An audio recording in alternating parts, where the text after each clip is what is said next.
In today's video, I am going to teach you how to set up and use bill approval workflows in QuickBooks Online. To get started, open your QuickBooks Online account and look for the Workflows area.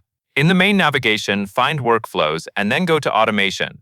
This is where you will create rules that help you manage approvals consistently without having to check every bill manually. Take a moment to make sure you are in the Automation section, because that is the place where the Workflow Builder lives. Next, click New Workflow. After you choose that, QuickBooks Online will let you select a template to begin faster. Choose the Bills template. Using a template is helpful because it provides the right starting structure for approving vendor bills. It also reduces the chance of missing important settings that are usually required for bill-related approvals.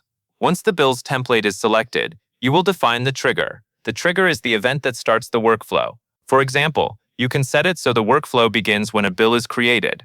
This step is important because it tells QuickBooks Online exactly when to start the approval process.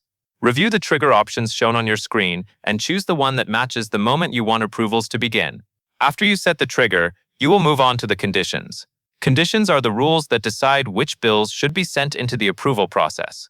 A common example is an amount threshold, where bills above a certain value require approval. This is where you can add logic that fits your organization. If you want every bill to be reviewed, you can set conditions in a way that includes most bills. If you only want approvals for larger purchases, you can set the threshold accordingly. Make sure you understand what the condition is checking, such as the bill total, and confirm it matches your approval policy. Now that the workflow knows when to start and what bills qualify, you will set the action. The action is what happens after the conditions are met. For instance, you can send an approval request to a specific user. This is the step that actually creates the approval task in the system. When you choose the action, pay attention to how QuickBooks Online asks you to specify the approver and the details of the request. The goal here is to route approvals to the right person so that bills move forward promptly and remain compliant. After you have configured the trigger, conditions, and action, you are ready to apply the workflow to your account. Click Save and Enable. Saving ensures your settings are stored, and enabling turns the workflow on so it begins working going forward.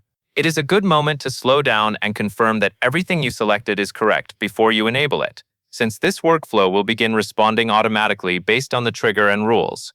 At this point, you have completed the core setup. Your workflow will monitor new bills, check the conditions you configured, and then carry out the action you selected, such as sending an approval request for eligible bills.